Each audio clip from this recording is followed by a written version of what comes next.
What happens when a country too weak to fight a real navy decides to attack with hundreds of boats instead of one warship? Iran just found its answer. The ocean off its coast is proving it in real time, right now, as you watch this. Before we go any further, hit that like button. Not for me, but for the algorithm that decides whether the next curious person scrolling past this video ever gets the chance to see it. Subscribe if you want the complete picture explained clearly, and share this with one person who still thinks Iran's navy is a joke, because by the end of this video, you won't think that anymore. Iran doesn't have aircraft carriers. It doesn't have stealth destroyers. It doesn't have anything close to a navy that can stand in open water and trade blows with an American carrier strike group. And yet, for years, American commanders stationed in the Persian Gulf have treated Iran's coastline as one of the most dangerous stretches of water on the planet. That contradiction sits at the heart of everything we're about to walk through. Iran figured out a long time ago that it didn't need a big navy to be a genuine threat. It just needed a lot of small boats, a lot of hiding places, and a plan for using both together at exactly the right moment. Picture the Strait of Hormuz for a second. It's a narrow channel where a massive share of the world's oil passes through every single day. Tankers the size of city blocks squeeze through a passage that, in some stretches, is barely wide enough for two of them to pass safely side by side. Now picture that same stretch of water dotted with hundreds of small islands, hidden coves, rocky inlets, and quiet fishing villages, all sitting within a few minutes of open sea. That geography is a gift to any country that wants to hide small, fast boats close to the shipping lanes and pull them into action with almost no warning at all.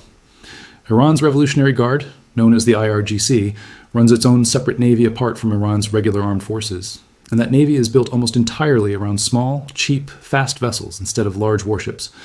Reports on Iran's fleet describe hundreds of fast attack craft, some armed with missiles capable of striking ships from a real distance, and even more unarmed or lightly armed speedboats that exist purely to add overwhelming numbers to a coordinated swarm. On top of all of that, Iran also keeps jet skis in reserve. Ordinary-looking jet skis, the kind you'd see parked at any beach resort, except these particular ones are stored quietly in garages along the coastline, ready to be dragged into the water and converted into weapon platforms within minutes of an order coming down. Think carefully about what that actually means for anyone trying to track this threat from the outside. A warship is enormous and impossible to hide. A missile site is fixed permanently to the ground. Satellites can watch both for months on end and slowly build a complete, reliable picture of exactly where everything sits. A jet ski sitting inside an ordinary garage is invisible to all of that. It doesn't need a runway.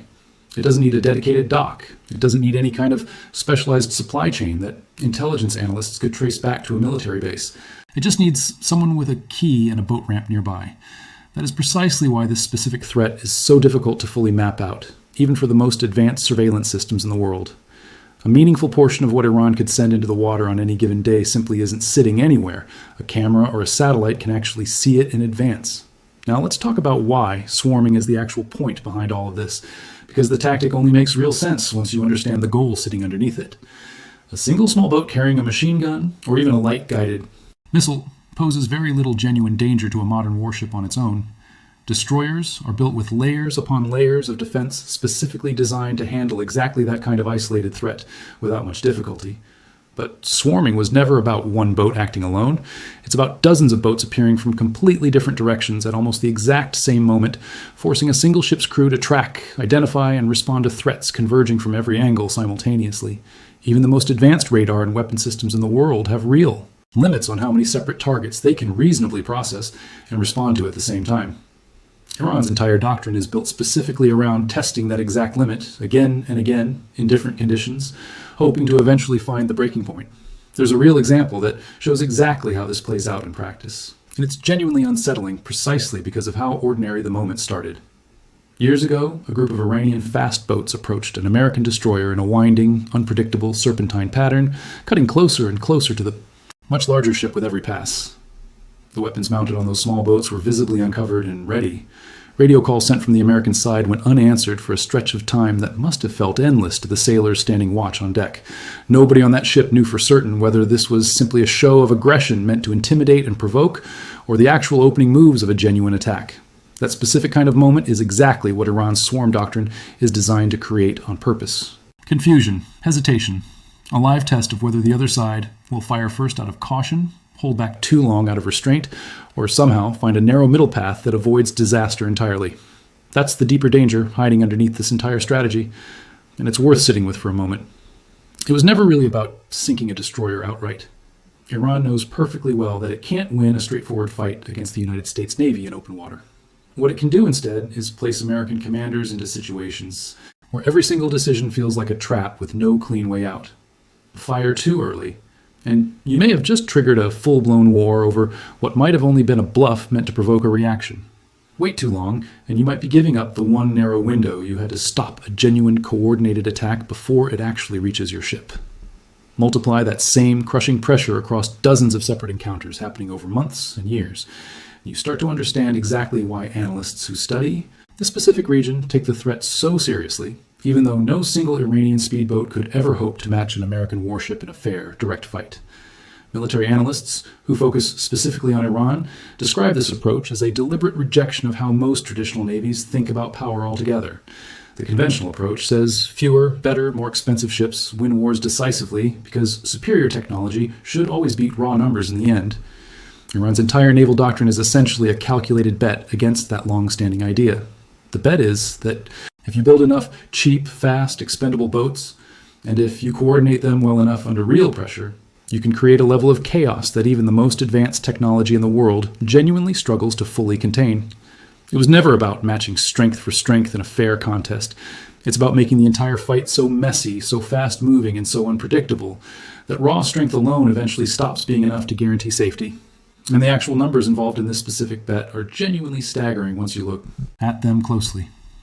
Some defense simulations have modeled scenarios where Iran could theoretically launch well over 1,000 small craft in one tightly coordinated push, specifically designed to overload even the most sophisticated ship defense systems currently in existence, especially inside the tight, cluttered waters close to shore where radar has a much harder time telling a real threat, apart from ordinary background clutter and civilian boat traffic. Nobody realistically expects Iran to actually launch 1,000 boats in a single afternoon. But the simple fact that the capability even theoretically exists on paper shapes exactly how seriously American commanders now have to plan for it, year after year, exercise after exercise. None of this is a brand new idea either, and understanding its roots actually makes the whole picture clearer. Small, fast, expendable boats swarming a much larger enemy is a tactic with real documented history behind it. You can trace pieces of this exact thinking back to small raiding boats used in earlier naval conflicts, where badly outmatched forces used speed, surprise, and sheer numbers to harass much stronger opponents instead of ever confronting them head-on in open water. Iran has simply modernized that old, well-worn idea, adding guided missiles, coordinated radio communication, and satellite-linked targeting to a concept that has existed in one rough form or another for well over a century of naval warfare. Iran hasn't exactly kept any of this quiet either, and that choice itself tells you something important. Public military exercises, staged directly in the Strait of Hormuz, have repeatedly shown dozens of boats moving together in tightly coordinated attack simulations, deliberately timed and choreographed to look genuinely impressive on camera for the entire world to see. That's not an accident or a coincidence. Coordinating even 40 separate small boats at once is a genuinely difficult logistical and technical challenge. Every single vessel involved needs to know exactly where the others are positioned at all times, needs a shared, unified sense of timing, and needs a reliable way to communicate without accidentally giving away the entire formation's position before the actual attack even has a chance to begin. Running these kinds of exercises publicly sends a very clear, deliberate message to the rest of the world. This isn't just a theory sitting in a planning document somewhere. Iran has practiced it, refined it repeatedly, and clearly wants everyone watching to know exactly what it's capable of. So now the real question naturally becomes obvious. If Iran has spent years quietly building and rehearsing this exact threat, what has the United States actually done about it in response? Before we get into that answer, let's pause here for just a moment. If you've made it this far into the video, you clearly want the complete story, not some shortened, watered-down version of it. So do me a quick favor and drop a comment right now with the number of boats you personally think Iran could realistically launch at once if it truly wanted to. I'll be reading through every single response, and it genuinely helps this video reach more people who are just as curious about this as you clearly are. The American response didn't happen overnight, and it was never built around a single dramatic weapon or one decisive silver bullet. Instead, it was carefully built as a layered system, with different tools handling different pieces of the exact same problem, because no single ship or aircraft could realistically handle a full swarm threat entirely on its own. Start with the destroyers themselves, since they form the backbone of the entire response. These ships already carry some of the most advanced radar and missile defense, Systems anywhere in the world, originally built to track incoming aircraft and missiles from hundreds of miles away in open sky. That same underlying technology gives them a real, meaningful advantage when it comes to spotting groups of small boats moving in from a distance, even though picking individual boats out of a crowded, radar-cluttered coastline near shore remains a genuinely harder problem than tracking a single missile against open sky. Then, there are the helicopters, and this is really where the true workhorse of the entire counter-swarm strategy comes into play. Helicopters like the Seahawk and the Apache can launch directly from a destroyer, a cruiser, or even a much larger amphibious assault ship, and extend that ship's eyes and weapons far beyond anything the ship itself could ever see or reach unassisted. A single helicopter can identify a suspicious group of boats from miles away, track their exact movement in real time, and, if truly necessary, strike them long before those boats ever get close enough to fire a rocket or a missile at the ship they were originally sent out to protect. That's the entire underlying logic behind relying on helicopters instead of a destroyer's own primary weapon systems for this specific category of threat. You don't want to pull a billion-dollar warship into a close-range fight against a handful of speedboats when a helicopter can quietly handle that exact same job from a much safer distance, at a fraction of the overall cost and risk. There's a real, documented moment that shows exactly how effective this layered approach can genuinely be when it works as designed. During one specific operation, American Apache and Seahawk helicopters destroyed 6 separate Iranian fast boats in the Strait of Hormuz, while actively protecting commercial shipping moving through the surrounding area. The commander, overseeing that exact mission, later said something worth sitting with carefully. On a completely typical day, he would normally expect to see somewhere between 20 and 40 different Iranian small boats active in that same general area. That particular day, he counted only 6. To someone unfamiliar with the region, that detail might sound fairly minor. But to someone who tracks this specific threat professionally for a living, it's a genuinely meaningful signal. When a commander has built up months of direct, sustained experience watching a fairly consistent baseline level of activity, and that number suddenly drops by more than half, that tells you something real actually happened. Analysts have pointed directly to that kind of sharp drop as solid evidence that sustained American pressure was genuinely working, at least temporarily forcing Iran to pull back, even if it never came close to eliminating the underlying threat completely or permanently. There's another moment worth walking through in real detail, because it shows the entire layered system working together inside a single connected operation. American destroyers successfully broke up an Iranian fast boat swarm that was actively forming in the Strait of Hormuz, but the response didn't simply stop there once the boats scattered. American forces followed that initial dispersal by directly striking the actual sites Iran uses to launch missiles, and drones tied to this exact recurring threat. That two-part response matters far more than it might seem at first glance. Scattering the boats deals with the immediate danger sitting right in front of you in that exact tense moment. Striking the launch sites deals with the underlying source the next swarm would have originally come from in the first place. Handle only the first half of that equation, and you're stuck fighting the exact same threat again the following week. Handle both halves together, and you're actually degrading Iran's real ability to repeat the same tactic again in the near future. There's also a quieter, tenser story worth knowing about here, because not every single encounter ends with a dramatic strike or an obvious, clear resolution. In one particular incident, 3 Revolutionary Guard boats carrying armed personnel approached a civilian merchant ship at close range inside the Strait of Hormuz. An American destroyer responded directly and quickly. A British Royal Navy frigate joined in as well, launching its own helicopter specifically to help calm the tense situation down before it escalated further. About an hour later, the merchant ship confirmed that the Iranian boats had actually left the area entirely, and the ship simply continued on its planned route through the strait without any further trouble at all. No shots were fired, no further escalation followed. Just a tense hour that resolved itself once a visible, credible response actually showed up on the scene in force.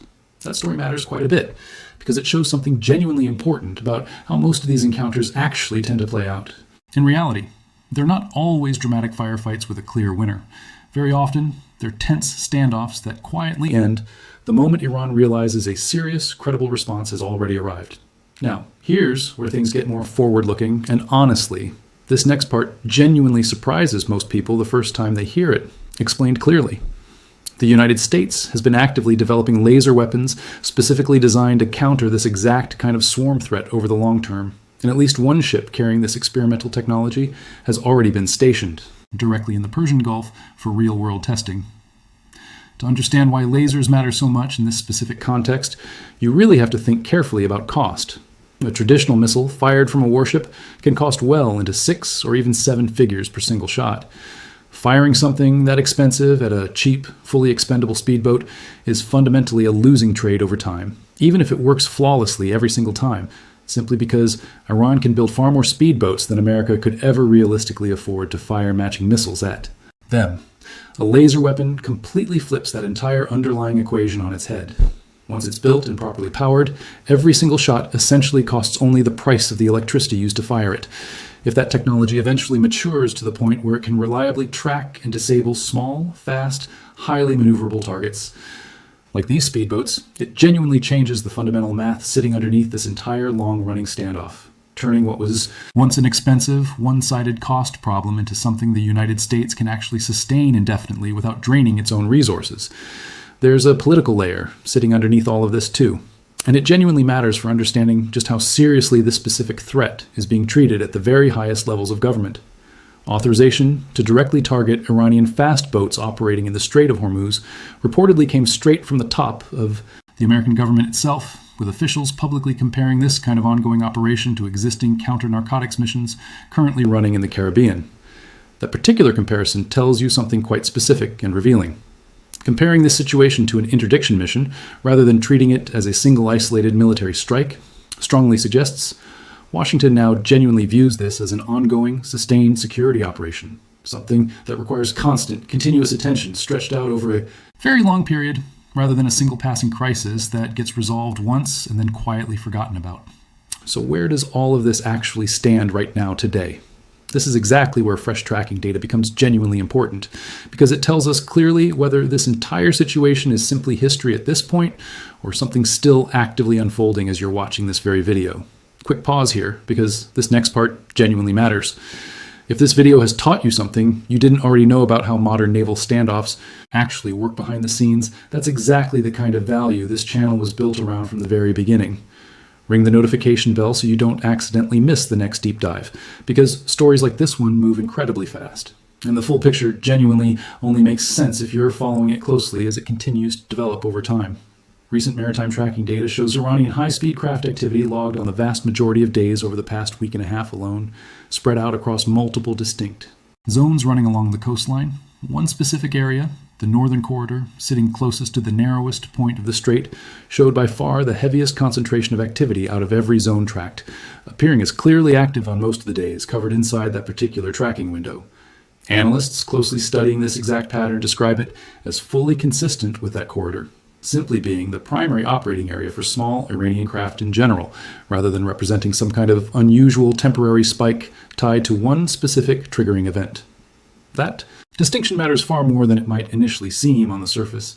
A temporary surge in activity would strongly suggest something specific triggered it, a particular provocation, a fresh development, something genuinely worth investigating carefully on its own separate merits. A persistent ongoing pattern instead suggests this particular level of activity has simply become completely normal, everyday behavior in that specific stretch of water now. It's not really a direct reaction to anything unusual happening. It's simply what the new baseline looks like going forward. So let's finally answer the actual central question sitting at the heart of this entire video, honestly and directly. Did Iran suddenly activate literally hundreds of speedboats in one single coordinated event this past week specifically? The available tracking data doesn't actually show one single mass launch of hundreds of boats happening all at once in one dramatic moment. What it shows instead is arguably far more important in the long run. Iran maintains a fleet of hundreds of fast attack craft as a genuine standing part of its overall naval inventory, and current tracking clearly confirms sustained near-daily activity happening in exactly the corridor. This entire swarm strategy depends on most heavily. This isn't a single dramatic event that came and quietly went. It's an ongoing, rotating pressure campaign that Iran appears fully content to maintain indefinitely, rather than escalating it into one single decisive confrontation that could spiral out of control. And that's really the honest, complete answer to what the American military actually sent back in response to all of this. Not one single overwhelming counterattack delivered in a single dramatic moment, but a complete, carefully layered system built to operate continuously for as long as this underlying pressure genuinely continues. Destroyers providing broad defense and overall coordination across the region. Helicopters acting as the close-in force, actually engaging small boats before they ever get within real striking range of anything valuable. Aircraft managing the much wider picture across the entire strait at any given time. And laser weapons, still maturing steadily but already being actively tested in exactly the waters where they'll eventually need to prove themselves under real pressure. It's genuinely worth stepping back for a moment and remembering there are real people sitting at the center of every single encounter this video has carefully covered. Sailors on a destroyer listening to unanswered radio calls while unidentified boats close in rapidly from multiple directions at once. A helicopter crew making a genuine split-second call about whether a fast-approaching boat represents a real threat or nothing more than a bluff. A merchant ship crew watching armed boats approach and having absolutely no idea how the next tense hour of their lives is actually going to unfold. These aren't abstract statistics sitting quietly on a briefing slide or simple lines drawn across a map somewhere. They're real decisions, made under genuinely real pressure by actual people who never get the luxury of a pause button in the middle of a crisis. And here's the truly sobering part worth remembering. Every single one of these encounters carries its own small, independent chance of something going seriously wrong. A missed radio signal at the worst possible moment. A misread intention on either side. Someone reacting a half-second too fast or too slow under absolutely enormous pressure. Multiply that same risk across dozens of separate encounters spread out over many months of sustained, ongoing activity, and you genuinely start to understand why this entire situation deserves continued attention going forward, rather than a single passing headline followed by total silence. There's one more important piece of the story that genuinely deserves real weight, because it complicates the overall picture in a way most people never actually hear about. Not everyone inside Iran's own military establishment is fully behind this specific strategy either. A former senior commander of Iran's own naval forces has publicly joined calls to bring this entire ongoing conflict to an end, stating clearly that real victory for Iran actually lies in restoring genuine peace and stability, and that the continued existence of war works directly against the true interests of the Iranian people themselves. That's not some outsider criticizing Iran's strategy from a safe distance. That's someone who personally helped build the exact doctrine this entire video has spent so much time carefully explaining, now publicly questioning whether the war it's currently being used to sustain is actually worth what it's genuinely costing his own country and his own people. Given everything known about the serious internal pressure and real consequences facing anyone inside Iran who dares to speak out against official military strategy, a statement like that carries genuine personal risk. And its very existence tells you there's real, meaningful disagreement happening quietly inside Iran's own walls about whether any of this is actually worth it in the end. So here's the full, honest shape of this entire story, without any of the exaggeration a flashy headline might otherwise promise you. Iran has genuinely built and carefully maintained a significant fleet of hundreds of fast attack craft, backed by a deliberate doctrine specifically designed to turn overwhelming numbers into a real, credible threat against a far more technologically advanced opponent. The United States has responded not with a single dramatic weapon or one decisive strike, but with a complete, layered system, destroyers, helicopters, aircraft, and genuinely promising next-generation laser technology, all working carefully together to blunt that exact threat over an extended period of time. Fresh tracking data clearly confirms this isn't some closed chapter sitting quietly in the past. It's an active, ongoing standoff, still, playing out right along that coastline as you're watching this very video right now. And even inside Iran's own military establishment, some of the very people who originally helped build this entire strategy are now starting to openly ask whether it's actually worth the enormous cost it demands. That's the real, complete answer buried underneath a title that might sound like a single dramatic event on the surface. There was never one single moment where hundreds of boats suddenly appeared all at once, and the American military simply sent back one overwhelming strike in immediate response. What actually happened, and what's genuinely still happening right now, is something far more revealing when you look at it closely. It's a quiet, ongoing contest between a country betting absolutely everything on sheer numbers and unpredictability, and a military carefully built to outthink, outlayer, and ultimately outlast exactly that kind of persistent threat. No single boat inside that entire fleet could ever hope to challenge a destroyer directly in a fair fight. But together, spread carefully across a coastline perfectly built for hiding, timed deliberately for maximum confusion, and repeated patiently over many long months, they don't actually need to win a single dramatic battle to matter. They simply need to make absolutely sure the other side never gets the chance to stop paying close attention, even for a moment. And as long as that stays true, this particular story genuinely isn't finished yet. It's simply continuing one quiet, tense night in the Strait of Hormuz at a time.